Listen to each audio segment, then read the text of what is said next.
a social enterprise startup company based in Boston, Massachusetts, and we're producing the Leverage Freedom Chair. It's an off-road, all-terrain wheelchair designed for the harsh conditions found in developing countries. Myself and my co-founders met while we were students at MIT studying mechanical engineering and founded the company after we graduated.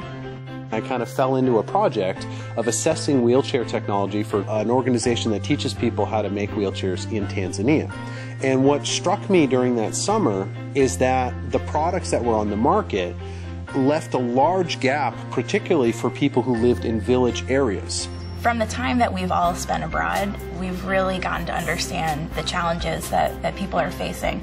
If you're somebody with a disability in a developing country, in addition to the stigma that you're already facing, just getting around is very difficult. There was a need for a totally new type of device that could both go fast and efficiently on rough terrain, but also be small enough to use indoors. And that's what started the Leverage Freedom Chair project. We call it the Freedom Chair because it allows a certain freedom that other technologies don't. That's freedom to get where you want to go.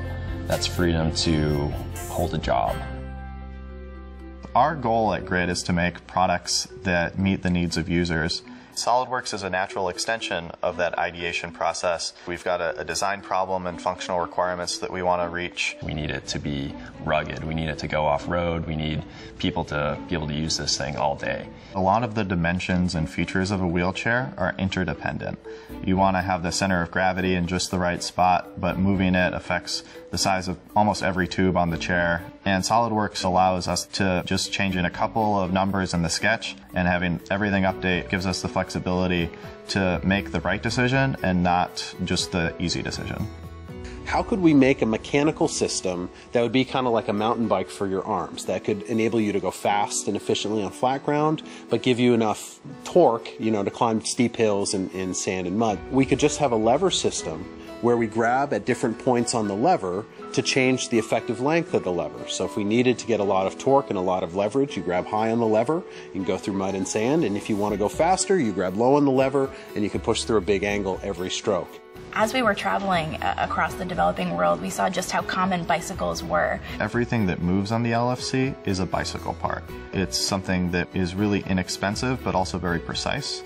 These are engineered products that are robust, they're meant for human forces. Knowing that they can just go to their local bike shop and get something fixed is really important to us.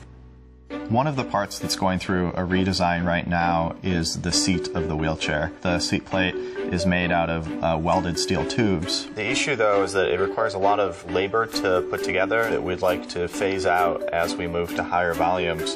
And we've taken advantage of the SolidWorks sheet metal toolkit. We can get something that is really lightweight, really easy to manufacture. Instead of having something that was 9 pieces, we have something that's just a single piece.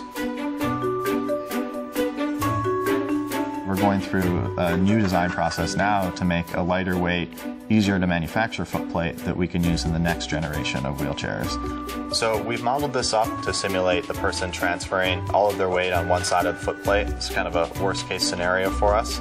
Based on these FEA results with the high stress area along here and also kind of along the surface of the box extrusion, aluminum's great because it's lightweight, but in this case, we're probably going to switch this to steel. It'll be a much cheaper part. It'll also be a lot stronger. As an engineer, I like making things. I want to impact people.